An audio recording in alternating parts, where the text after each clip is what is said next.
dhammaantiin baa salaamu calaykum waraxmatullaahi wabarakaatu.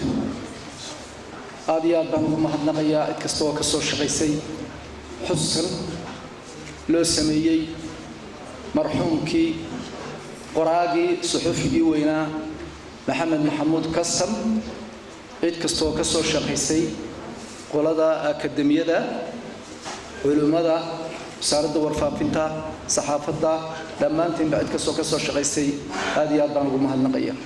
intaan markaan ka gudbo wax kale meesha ma yaalin, waxaanu leenahay inna lillahi wa inna ilaahi raaji'uun. qoyskii iyo qaraabadii uu ka baxay, ehelkii uu ka baxay, qaranka Soomaaliland, bahda warbaahinta iyo saxaafadda dhammaanteen basamariye iimaan ilaahay inaga siiyo. isagana ilaahay waxaynu uga baryanaa inuu jannadii ilaahay geeyo. waxay la tahay laba qodob baa yaalla halkan caawa. mid waxa weeyaan in markasta la xusuusnaado oo loo duceeyo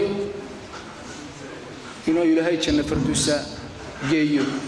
qodobka labaadna waxa weeyaan in taariikhdiisa wanaagsan iyo wixii wanaagsan oo ka soo shaqeeyay intaba in la ilaaliyo oo laga wada qayb qaato.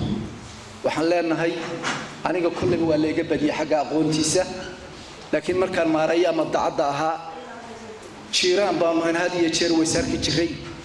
waxaan hubaayo markhaati ka ahay inuu ahaa shakhsiyad islaam ah oo sharaf leh oo akhlaaq wacan oo dadnimo wacan oo maskax wacan oo ah ehlu sharaf ayaan hubaa.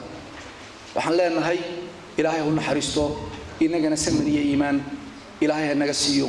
السلام عليكم ورحمة الله وبركاته.